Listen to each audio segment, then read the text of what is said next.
Todos nós subestimamos, não é? Porque a possibilidade de Luís Montenegro estar primeiro-ministro no final do ano de 2024 e, sobretudo, com condições para continuar primeiro-ministro, não eram assim tão claras após as legislativas. Eu lembro-me que se discutiu muito, não, vai só até o orçamento, depois o país poderá ir para eleições, e a verdade é que, em certo sentido, o título do texto que o Presidente da República publicou no JN aplica-se perfeitamente a Luís Montenegro, ou seja, é o possível, não é?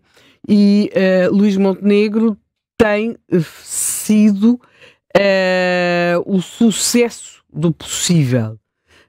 De alguma forma, sim, eu acho que ele foi subestimado, eu acho que era visto como um líder de transição, alguém que ia estar na oposição, a fazer aquele caminho de pedras habitual das oposições, mas que, na verdade, e até porque o PSD é um partido muito messiânico, depois surgiria alguém a sério, no momento a sério da disputa pelo cargo de primeiro-ministro, fosse esse alguém a sério Pedro Passos Coelho ou uma outra figura, e Montenegro estava ali a cumprir aquele papel geralmente desvalorizado, mas que é muito, muito, muito difícil. Tanto quanto se percebe, e percebeu-se logo nas legislativas, Montenegro tinha-se andado a preparar muito para isto, não é? Percebeu-se isso quando, a dada altura, num dos debates, ele diz: eu estive em todos os conselhos do país, e, portanto, havia ali um trabalhar para um futuro que porventura só ele descortinava e achava que podia vir a ser o dele, que era ser primeiro-ministro. Portanto, eu acho que Montenegro, em termos de presente de Natal, teve aquilo que nunca ninguém achou que ele pudesse ter, que é tempo. Ou seja, ele ganhou tempo. E quem lhe deu tempo não foi tanto o seu partido, foram sobretudo as oposições, porque por razões várias, as oposições não querem ir para eleições. E como não querem ir para eleições, a única forma é que Montenegro continuou primeiro-ministro, teve um orçamento viabilizado e, portanto, ele tem tempo. Pois já podemos ver à custa de quê, não é? Mas, sim, ele, como acontece, nunca se devem subestimar as pessoas, não é? E, de facto, ele ganhou tempo. Nesse sentido, depois na mensagem de Natal, percebe-se, as mensagens de Natal são sempre aquilo que podem ser, não é? Dos primeiros ministros nunca serão grandes discursos, nem grandes intervenções, têm de ser suficientemente consensuais. Ele procura, é curioso, António Costa procurou muito criar uma imagem do virar de página, não é? Portugal ia virar a página, íamos virar a página. Isso percebe-se porque é que ele queria essa imagem, por antítese com a figura de Passos e daquilo que tinham sido os anos anteriores. E Luís Montenegro procura criar uma imagem de movimento. Tem várias expressões nesta intervenção de Natal que procuram dar a imagem de que o país está em movimento, está a mexer, não é? Isto por antítese, não é? Com aquela imagem de António Costa, que há uma imagem quase de estagnação, não é? O país continuava, o país vivia, mas o país não avançava. E isso eu acho que ele procura criar uma imagem de um país que está em movimento e em que, de facto, acontecem coisas. Depois também poderemos debater o que é que está de facto a acontecer. Agora, o que eu acho que nós temos aqui de mais interessante nesta mensagem de Natal é que ela tem dois protagonistas, um que é o Primeiro-Ministro, não é? Porque é ele que faz a mensagem de Natal, e o outro que não faz mensagem de Natal, mas resolveu fazer, que é o Presidente da República. E nós estamos, e isso eu acho que vai trazer aspectos politicamente interessantes, não quer dizer que sejam positivos para o país, mas politicamente interessantes no próximo ano, no ano de 2025, a Portugal e aos portugueses. E o que é que acontece?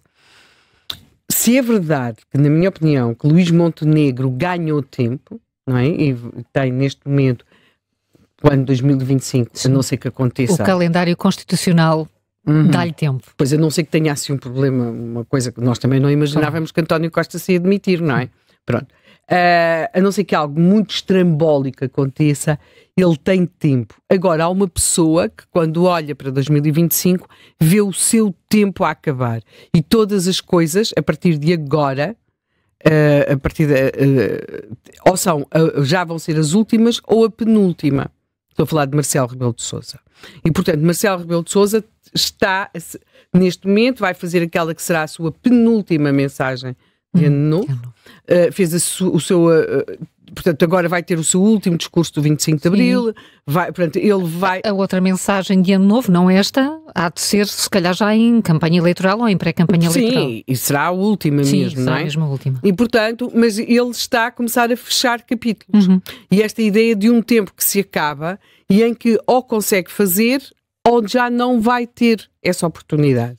Nós temos visto Marcelo já a comentar-se a si mesmo no pós-saída de Belém, portanto, a dizer o que não vai dizer.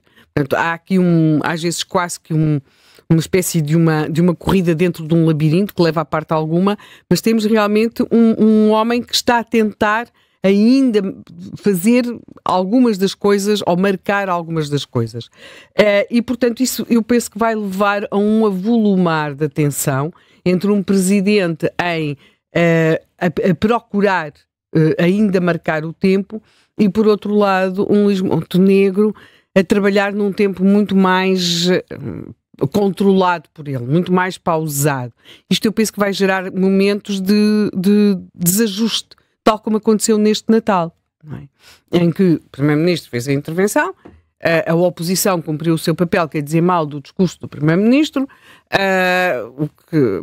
Eu, por acaso, acho que as mensagens de Natal não deviam ter comentários. Quer dizer, não faz sentido algum. Quer dizer, as pessoas têm... O Primeiro-Ministro grava a mensagem de Natal, não é? A oposição, coitadinha, tem toda de ouvir a intervenção do Primeiro-Ministro, que felizmente é pequenina. E depois, têm todos de vir dizer aquelas coisas, porque já se sabe, quer dizer, há aqui quase que o Zé Manel até tem uma ideia. Eu até tenho a dizer, aliás, eu achei que algumas intervenções feitas na reação à mensagem já estavam definidas antes da própria mensagem, porque referem-se a aspectos que não estão na mensagem, por isso simplesmente. Portanto, enfim, é uma espécie de... Ou questão, mas enfim, mas vai tudo ali um bocadinho. Essas reações estão marcadas com tempo e são anunciadas ainda antes da mensagem do Primeiro-Ministro. São anunciadas, sim, portanto, dizem para a hora tal, portanto é que tudo enfiadinha, foi assim tudo enfiada, durante meia hora tivemos ali a ouvir 3 minutos de reações de cada partido. Por acaso o Chega, julgo que foi o único que não reagiu. Não, há mais, o PAN também não reagiu, há vários que não reagiram, mas pronto. O CDS também não, estão marcados para o final da manhã de hoje. Pois, não vejo assim de grande préstimo em tudo aquilo, mas até porque é difícil, não é? Já a mensagem do Primeiro-Ministro é uma coisa que tem de ser assim muito redonda, muito transversal, muitas vezes quase que um resumo, ele aproveitou, como é óbvio, para fazer um resumo do que tinha feito durante o ano, e o que mas também não pode exceder-se muito, porque senão aquilo fica pouco natalício, reiterar tudo com muita esperança. Portanto, nós mesmos podemos já fazer aqui, portanto, várias mensagens de Natal para todos os gostos. Portanto, não tem grande relevância. Agora, o que eu acho que é mesmo relevante é esta espécie de desincronia completa entre Belém e São Bento. É óbvio, na minha opinião, que Marcelo não está confortável com Luís Montenegro. Não creio que isso tenha tanto a ver com razões políticas, mas com duas coisas que muito preocupam Marcelo Rebelo de Sousa. Uma é ele não gosta de nada que o comprometa. E, portanto, o facto de ter um primeiro-ministro que é da sua área política é-lhe muito mais difícil do que ter um primeiro-ministro que não seja da sua área política, porque fica muito constrangido a pensar que o podem acusar ou criticar por estar demasiado próximo do governo. Por outro lado, tendo um primeiro-ministro que não é da sua área política, isso permite-lhe cultivar de si aquela imagem de cordialidade, alguma condescendência que tanto lhe agrada. E depois temos mesmo uma questão de caráter, ou seja, Marcelo foi mesmo feliz com António Costa. Na minha opinião, foi terrível, porque os dois potenciaram o pior de cada um. E os dois têm qualidades, hein? Portanto, o problema é que potenciaram mesmo o pior de cada um. O não ser capaz de tomar decisões difíceis, o não se quererem comprometer com nada, o cultivar um estado de aparente sucesso, que era aquelas alturas mais ou menos hiperbólicas, somos os melhores do mundo, os melhores de tudo, portanto, os otimismos, aquela competição de otimismos, a ideia de que o país vai lá por uma espécie de juntarmos assim as mãozinhas e fazermos assim pensamento positivozinho. Portanto, eu acho que potenciaram mesmo o pior de cada um e acho que Portugal perdeu imenso com isso. Portanto, e agora? E depois há outra coisa, não é? Quer dizer, Marcelo adora as fugas de informação, o comentário, e isso não lhe é possível com Luís Montenegro, tem uma gestão muito, muito, muito cuidadosa da informação. E, portanto, e não está para ver, e na minha opinião, isso apoio completamente Luís Montenegro, não está para ver na praça pública Marcelo a comentar, portanto isso acabou. E isso objetivamente desconcentra Marcelo, o que o torna particularmente perigoso. Eu creio que ele criou já aqui uma situação de antecipação àquilo que vai ser a sua mensagem de ano novo. Nós vimos o que está escrito no JN. Ele tem dito que não viu as imagens da rusga no Martim Muniz, que não sei o quê, e portanto eu acho que Marcelo está a fazer aquilo em que de facto é exímio, que é criar factos e criar expectativa em torno de factos, e eu creio que iremos ter isso na mensagem do ano novo do Presidente, e vamos ter isso ao longo do ano, porque aí serão mesmo as suas últimas e derradeiras intervenções. E naquelas datas assinaladas e naquelas cerimónias que são importantes para o regime. E portanto, eu acho que vamos ter um ano desta tensão entre Belém e São Bento. Por fim, ainda em relação a Montenegro, eu creio que temos aqui um aspecto que acho que é interessante. Ele, nas últimas sondagens, acho que era a última, penso que não estou errada, da Universidade Católica, aquelas que avaliam os líderes e tudo isso, ele aparecia como o líder mais apreciado pelos portugueses. Eu nunca dei muita importância a isso, desde já. Aliás, acho que não é propriamente, na minha opinião, muitas vezes um bom sinal aparecer entre os líderes mais valor para o Primeiro-Ministro. Não estou a falar para os outros, mas estou a falar para o Primeiro-Ministro. Às vezes é sinal que não está propriamente a governar, mas sim a gerir popularidades. E eu acho que Luís Montenegro é um excelente gestor de popularidade. E talvez o excelente gestor de popularidade que é, possa, de alguma forma, não digo destruir, mas travar o bom Primeiro-Ministro que poderia ser. Mas queres concretizar o que é um bom gestor de popularidade? Ou seja, nós vimos Luís Montenegro a entrar, muitas vezes, até nas áreas do Partido Socialista, não é? E no eleitorado, ele procurou muito... Estás a falar das pensões, por exemplo? Sim, ele procurou muito contrariar aquilo que era a imagem que tinha sido colada a Passos Coelho, na minha opinião, injustamente. Passos Coelho, eu tenho a opinião, é pessoal, não subscrevo aqui a de mais ninguém, mas foi, sem dúvida, um dos melhores primeiros ministros que Portugal teve. Foi primeiro-ministro em condições excepcionais e houve uma série de coisas que se lhe colaram. Quer dizer, o homem tinha um programa para cumprir, não é? Que nem sequer tinha sido negociado por ele. E entre isso colou-se-lhe a ideia dos cortes nas pensões. E Luís Montenegro foi líder parlamentar, enquanto Passos Coelho foi primeiro-ministro, procurou muito desmontar essa imagem.